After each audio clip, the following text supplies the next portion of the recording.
See, I can remember as a child, when my granddaddy, I followed him around on the farm. Part of his right arm went missing in the war, so he just had that one hand, and he would squat down. He was about 5'2" himself. He would squat down and start checking the birds out. Next thing I know, one of them's part of it was here, and the other part was on the ground, and he'd say, "Get that and take it in there to your nanny." And it was what it was. Okay, next picture before we start getting all nostalgic. Oh, geez. So these two carcasses, the one on the right is a 14-week-old bird from my breeding from the original line I started with, because I have branched out and done some scientific line crosses to see what traits can be teased out, what can be influenced through different strategies. I filled the barn up with science projects. And then the bird on the right is from a different farm, and that's similar to where I started, where there was a good broadness to the front of the bird, and then it tapered off towards the backside.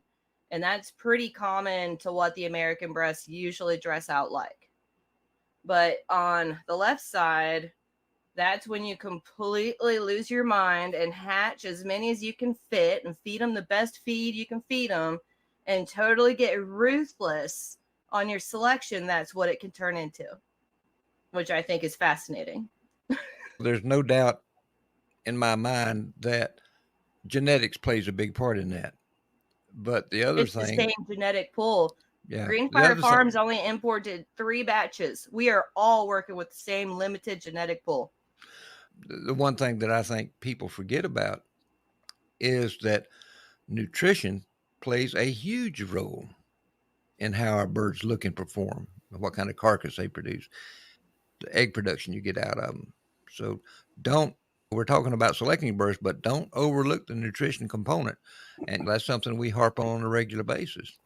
It can make a big difference in your birds. It really can. The genetics have to be there. And that's what yeah. Mandelin's proven here through all of her hard work. But you're never going to see that expressed by feeding common everyday feed. True. And I think that's why Mandolin was doing this feeding trial for us earlier this year. And your next one, when does that start, Mandolin? You're going to compare it to what you used to feed. Yeah, because that's going to be really telling too. And I've got another 2 weeks on the eggs before they hatch. And I've already got the feed on hand to get started. And then I'll have to make another trip for fresher feed for the changeover from starter to grower. Can't have old feed either. I think that's going to be a pretty telling. Yeah, because now we're into the same genetic pool. Now what? Yeah. I wonder if it'll look like this on the table again. I'm really curious what it won't look like quite like this. Spoiler, it won't. No. But I have I think the rest of these pictures are from birds before the feed I tried that you formulated. These are going to be crumble birds coming up. You had me going there for a minute. I wasn't thinking in terms of feed. I got you now. Carry on. So this is back when I still had a pretty good flock of Morans, and the breasts, I had them for about a year. I hadn't done much, but as you can see, there's some pretty good meat on those birds on either end. It's just everything else about them was awful, and I was still trying to straighten out keels. But those 2 carcasses actually turned out pretty good. I tried a little side dabble to see if the breast influence would hybridize into the Morans for a meatier carcass. Nope, it didn't change a whole heck of a lot in the F1, so I didn't pursue that. And then on the Morans, you can see where that keel jumps up a bit higher. It's a little more pronounced. Mm-hmm. They still have body width. They still have really meaty thighs. They just don't have that same fleshing in there. And coming from the Morans, I spent, 5 or 6 years with them working on widening them out and getting that growth rate in, because when I first started with the Morans, we weren't processing until after 22 weeks. But I got that to 18 weeks. The Morans, to me, and I've always felt this, they have large legs and large thighs in relationships to the rest of their body. Boy, do they. But a lot larger than some breeds. So, Mandolin, when you did the F1 cross, was it a Moran rooster on a breast hen? Yes. Okay. because I do rely on that female line to bring forth that structure, but it doesn't always pan out. Maybe it was the feed. No, I was just curious which way you went on the cross. That could matter. Yeah, it would. The hen's going to carry the majority of the traits, right? You would hope that the Moran would give you a little bit more length on the overall carcass. The Moran has excellent leg structure. There's a lot of meat on those legs. It's just lacking in the breast, so it doesn't have that packaged appearance that you're talking about or you like. It took a while to find that width, though. To tease that width out, I did end up losing a little bit of back length.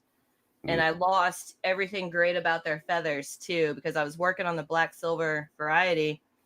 And everything that came up meaty, like I put my hands on that bird and I go, wow, I need to breed from you. It's a shame that you've got all this color leakage and gold feathers where the silver should be, and your comb has 15 spikes. Be nice to get it all in one package, wouldn't it? I think it used to be all in one package, but then people started fiddling with it to make it, look pretty for the show. Yes, I agree. Yeah. I think we may have lost Mandy there. She looks like she's frozen. Uh-oh. She locked up on us.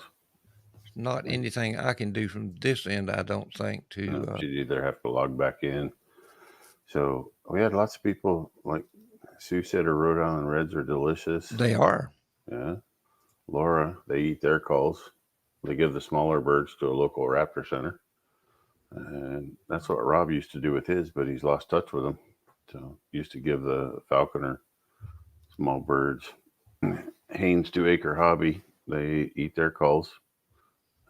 They're delicious. They don't even put anything on them, just chicken and water, crock pot and water. Make some good stock like that. I would be willing to bet that if you have a really good natural feed that's just grains and oats, that would go through. And it's like when you open a bag of fresh feed, how it smells like you just want to put it in a bowl and eat it. That's got to go through the birds where you don't need the seasoning. It does. I would make sense to me. Yeah. Mandy is back. Mandy is back. Yeah, I lost internet there for a second. I'm glad it came back on. Oh, this next picture I'm excited about. It'll show a lot of body capacity. So these two birds, the one on the left is an American breast that a friend of mine raised out. She said she wanted to try them. And she said, I want to see if they're really dual purpose. And I'm going to compare them to Billfelders because I like their color better. So she got the Billfelders. And that bird on the right is how that went. Big difference. Yeah. Both of them are 18 weeks old. And that's another genetics thing where that breeding selection really comes into play, because if that bird on the right was allowed to go fertilize eggs, you're going to get a whole bunch more of that carcass. Yes. The one on the right was really a breast also? No, it was a Billfelder. Oh, Billfelder. Okay. Second import, if anyone wants to know. First import was better. But that is a dramatic difference, no doubt about it. Yeah, it's huge. That was over 2.5 pounds difference. And it's hard to say if the Billfelder would have filled in more later, because you do have late blooming birds out there. But I would assume not much change would happen. Esther wants to know what you feed your early culls to finish them out. She's seen So you there select is your fancy birds French early. finishing methods that I don't always do because they're actually pretty great without doing that. I think what she means is, like, when you make a selection, say on a 6-week or an 8-week-old bird that's not done yet, are you putting them on a feed just to bulk them out, right? No, I don't change anything. Okay, so you're using the same feed all the way through. Yeah, so as soon as they're on a grower feed, they stay on that feed all the way until you told me to try the finishing feed you formulated for us. Yeah. Did you try it yet? Yeah. Okay. I got to do it again and see what's different there. It has enough corn in it, but the results were pretty similar to just doing the grower. So I was going to play around with it a little bit and then let you know. How long were they on the finisher? 4 weeks to 6 weeks. Okay. And you didn't see any additional carcass fat? You should have No, it was seen more about the fat. same. Okay. There should have been more pad fat. So where you open up for evisceration to go into the abdomen, there should have been a larger clump of fat right there at the end of the keel bone. And unfortunately, too many people don't understand you need to keep that. It's part of your Yes, you need to flavor keep profile. that. That cooks down to liquid gold. I know, but too many people remove it and throw it away because they don't understand the value of that. But There's a genetic component too. And I saw some birds that had it pretty good and some birds not so much. And some birds, they're based on the pen results. That's why I'm excited for trial 2.0, because then I can compare pen against pen and then run them through the same methodology, the same feed, the same everything. The only thing different is their specific family. But all of them have been under my breeding guidance for years now. But then I want to get into those little details of how thick was that fat pad, because when it's at least a 1/4 inch to a 1/2 inch, that's going to be the juiciest chicken you ever ate. yeah, you don't want to remove the fats. People, I don't know, there's still bad publicity out there about fats. If you fed them right and you raised them right, that's going to be the healthiest fat you can get your hands on. Absolutely. Yeah. And Jeff, didn't you say that if you keep them on a starter longer, you actually don't get more growth benefit from it? You can step that down. I don't keep them on starter too. You don't, people think that they're going to grow faster just because they keep them on a higher protein. And really, it doesn't work that way. And you're doing damage to the kidneys and the renal system of the bird. There's no significant advantage to keeping them on that. And again, it depends on where you live, what's your weather like, what's your season like. Down in Alabama, where Carrie's at right now through the summer, if he was trying to grow birds, I might keep him on a higher protein because they're eating less due to the temperature. We've talked about it before. They're going to eat for the calorie needs based on the temperature, and that's all. So there's a time and a place, and it's balancing your feed with your weather and your genetics that gets tricky, and we're not going to go into that tonight. But yeah, you can, but you shouldn't. In an average climate, not right now, July and August, in your growing seasons where it's cooler nights, warmer days, there's no need to keep them. There's no advantages to keeping them on a higher protein feed for a longer period of time. You're actually doing more damage to the internals by doing that. And you're definitely making your chicken house smell a lot more ammonia than it needs to be. Ready for another picture? This is Sure. a neat one too.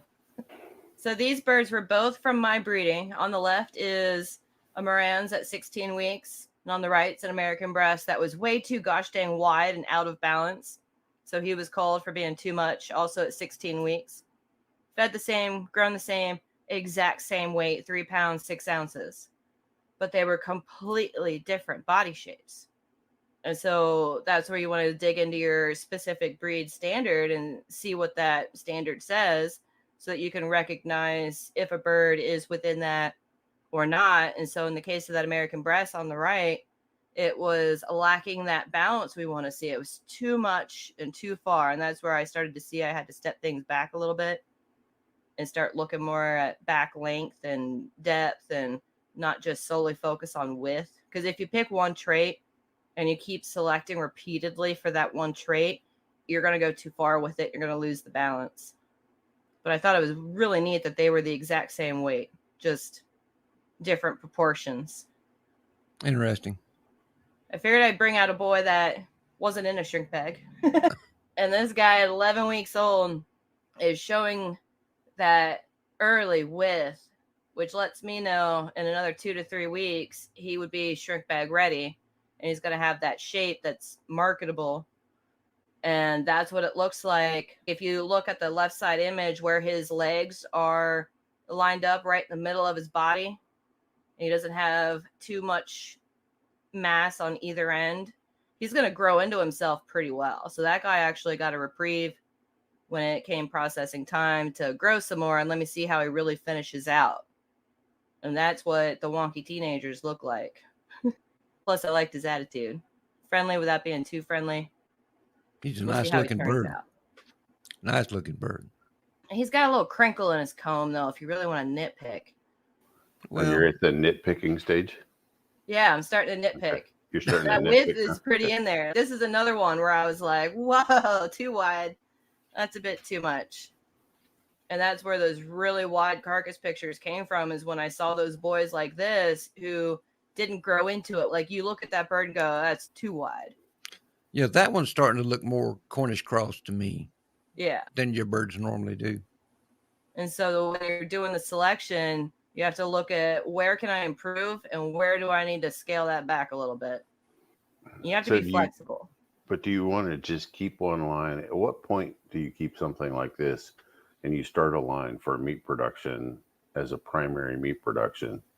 Wouldn't there be a demand for that out there? And you advertise them that way, right? These are more for meat production, not for the egg laying side. I'm just thinking of the homesteaders out there who are wanting these types of birds, or people that want to grow their own food. Would they not be interested in these broader birds? I realize there definitely is a market there and a lot of interest in it, but I don't want to lose the rate of lay, and I don't want to lose what I'm working on, and I don't have a second barn. Because it takes all that space and infrastructure to start off a whole new family of birds. They did that earlier on with New Hampshires. It was created as a broiler breed, but then it got morphed around to where there was two lines. One was a meat type New Hampshire, and one was a more egg production type New Hampshire. And you could see in some of those earlier pictures, you could definitely see the difference in the body. Now I'm just trying to aim for that balance of both, because the first focus of my flock is to keep us going in chicken. I'm not trying to buy anymore. I want to breed for our own replacements and keep a good thing going without going too far in any which direction. Mandy, I've told you this before, and I'll just probably keep harping on it forever, but I think you do as good a job as anybody I have ever come across in breeding your birds and selecting wisely for your breeders. And it took a long time to figure out what it really took, because I've been hatching eggs for a long time. I've been hatching eggs since like 1989, but I don't think I really started breeding until after 2012. We kind of all get there. Process, it started to make sense, and as I juggled through breeds, because I went through a try 'em all little phase there for a while, and then I finally found the one that stuck, and now they're the only breed I have, which makes it easier too. Guys, do we get sidetracked? I'm sorry. Do we have any more questions? I know we've been doing a pretty good job of keeping up with them, but no, I don't think we missed any. I'll look back through. Nope, I think we're in good shape. Good. Mandy, I do have a loaded question for you. Knowing what you know now, if you had to do it all over again, what would you do differently? Or would you? That is tricky, because on the one hand, if I knew then what I know now, I wouldn't have spent so much time experimenting and wasting my time. But I wouldn't have learned what I know now if I wouldn't have done that. So I don't think I would change anything. I would just, because you got to go through everything and learn it, and you have to apply what you hear, because you can be told 5 different ways to breed a chicken. You can be told 15 different ways to raise a chicken. And until you actually put it into practice with the birds you want to keep and the region that you live with, the resources you have, you don't know what works until you apply it, and it will work for you or it won't. There's some core principles that are the same, but there's going to be a little bit of experimentation to find what works for you and your flock. Besides nutrition, feed them. You'll probably be all right. Yeah, but that's even variable based on where you live. What do you feed them if you live in the desert? Yeah. Again, I got to know what the temperature and stuff like that is. The recipe that I made for Mike Lotzer in Alaska is not the same as the recipe I made for you in the central states. He's still doing pretty good, though. He got a couple of American breasts, and he's seeing that growth rate on that formula you gave him. Yeah. No, it's still balanced, but it's balanced for Alaska, right? It's not balanced for Ohio, Kentucky, Indiana, Illinois. And people that if people are living in like North Dakota, northern Minnesota, something like that, feed formulation needs to be adjusted for each region to maximize those genetic potential of each of those birds. And Stu brought up a good mentor. Really helps when you're breeding birds, and that's pretty true too. And I did have the benefit of my great uncle who let me catch my first chicken, and then he taught me the initial basics of what to do with it after I caught it. And then my grandmother too, she had birds her whole entire life, and her mother before her, and so on and so forth, all the way back to when they came over from Europe. They dragged chickens with them then. But then the newer knowledge from hanging out at APA shows and talking to people who've been doing it 20, 30, 40 years and getting their perspective, and then talking to people who do commercial birds and getting their perspective. I asked around through all different channels of poultry people to figure out where I wanted to fall into that and how I wanted to raise my birds. And I was mentored by a lot of really great people, and that was a lot of great perspective that came from that. So I try to turn around and mentor people too, and that way they can learn at a faster pace than I learned. A good mentor can shave years off of what you're trying to accomplish. I learned that the hard way. And it ain't just chickens. No, that's true. That's true. I had a great mentor that got me off and started doing the animal nutrition. And he had more common sense than book smarts, and it's made a world of difference for my career. So it doesn't matter what you're doing. A good mentor can help you a lot. I agree wholeheartedly. Me too. Okay, I think we've probably about exhausted. You don't have, that's your last slide, isn't it, Mandy? Yeah, that was the last one. Okay. I think we've gone through about everything that we had. So with all of that said, He's wondering what he'd feed if he lived in the tropics. That's pretty much right, Rob. yeah, Fish, plantains, and coconuts. Yeah. it's amazing how a bird's diet can change and from geographical locations. It's just staggering when you stop and think about it. That's definitely true. Folks, if you have forgotten, or be sure and check out Mandelin's YouTube channel, Orchids, not orchids, sorry. Apples, not flowers. There you go. There you go. And also, she's got a really good Facebook page where she writes very well. I've always enjoyed reading your writing, Mandy. You do a good job at it. But she's a good person to try to emulate when it comes to poultry. So long as you're willing to eat a lot of chicken. You got to like chicken if you're going to raise chickens, that's for sure. Because one of the worst things, like if you ever want to become a breeder and be public with it and share your birds out, there's going to be some birds that probably shouldn't leave the farm. No matter how good a quality you get flock wide, there's going to be some they probably shouldn't go outside of a shrink bag.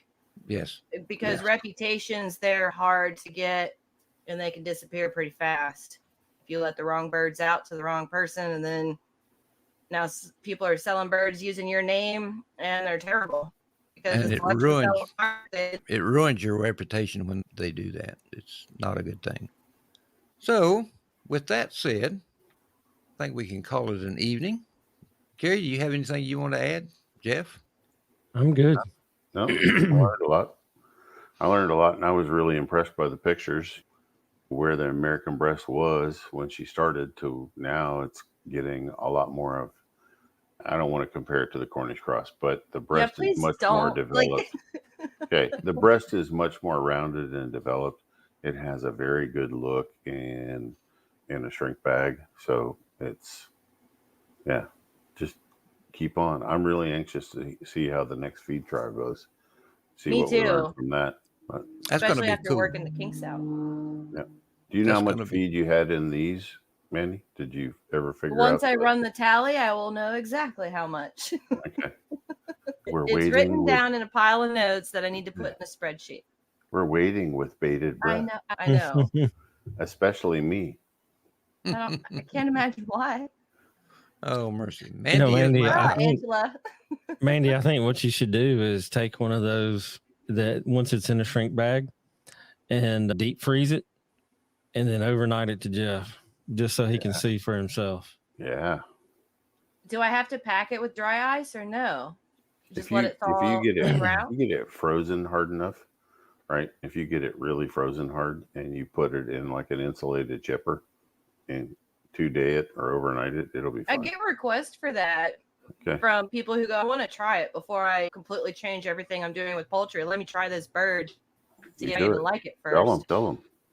Oh, and I have a bone saw to cut one in half. Frozen. Right. That would show me that That view. would, yeah, Yeah.